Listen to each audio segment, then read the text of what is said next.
né? Porque Jesus sabe, olha, porque se você não aceitar Jesus, você vai para o inferno, e o inferno é um lugar feio. Então as crianças vão dizer, eu não quero esse Jesus não, né? Porque você está falando, a coisa já é tão séria, e você ainda falar de forma carrancuda, fechada, então vai afastar mais essas crianças. Ué, e por que Deus não transformou essa vida? Por que esse Jesus que é tão bom e não tornou essa professora boa, não tornou meu pai tão bom? Existe uma historinha, né? Eu não sei ainda se ela é verdadeira ou é um conto simplesmente, de umas crianças que um dia desejaram morar na igreja, porque o seu pai na igreja ele era bem diferente.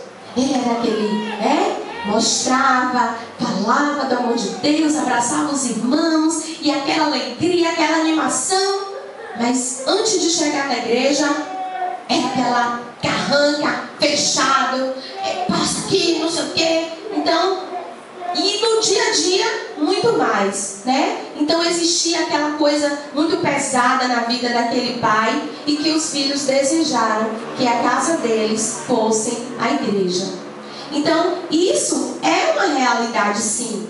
Quantos filhos vivem aí depressivos, né? Quantas crianças estão aí cheias de traumas porque o seu professor, porque o seu pai ou alguém lhe condenou, lhe machucou de forma tão intensa, e que carrega isso pro resto da vida. A gente conhece muitos depoimentos de crianças que, por serem tão machucadas numa sala de aula, expostas. Eu falo isso porque, enquanto cristão, em uma sala de aula nós temos que ter uma postura diferenciada.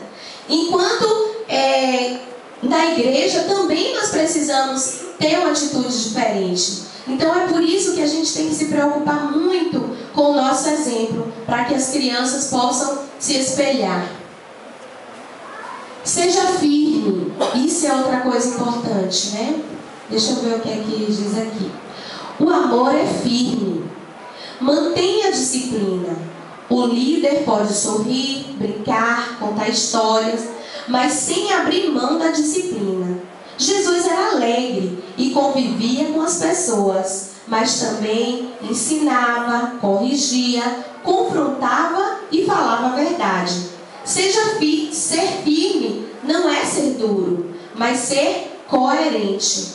Cabe ao líder orientar e manter um ambiente adequado em cada parte da reunião da sua igreja. Então, o líder ele precisa ter esse perfil também de firmeza. Às vezes a gente confunde firmeza com autoritarismo, com brutalidade, com gritaria. Isso acontece sim na vida da gente. Muitas vezes nós nos apegamos nessa situação, né? Então a gente precisa ter uma postura diferenciada daquilo que o Senhor nos propõe, né? Como líderes, nós precisamos ter esse propósito espiritual para que possamos ganhar as crianças para Cristo. Seja coerente. Ser coerente é viver o que se prega. Antes de o líder ensinar com a apostila, ele deve ensinar com a própria vida. A sua vida deve ser coerente com o que ele ensina. As crianças vão observar o seu comportamento e a sua maneira de falar com os outros. Por isso, viva os princípios da palavra de Deus que você tem ensinado a elas. Então, é isso, irmãos. Nós precisamos ter essa coerência, porque, como eu falei no início, as crianças nos observam. Nós somos espelhos para as nossas crianças. Então precisamos ter coerência, não só nos preocupar em falar, mas principalmente em viver. Vamos agora ao próximo propósito.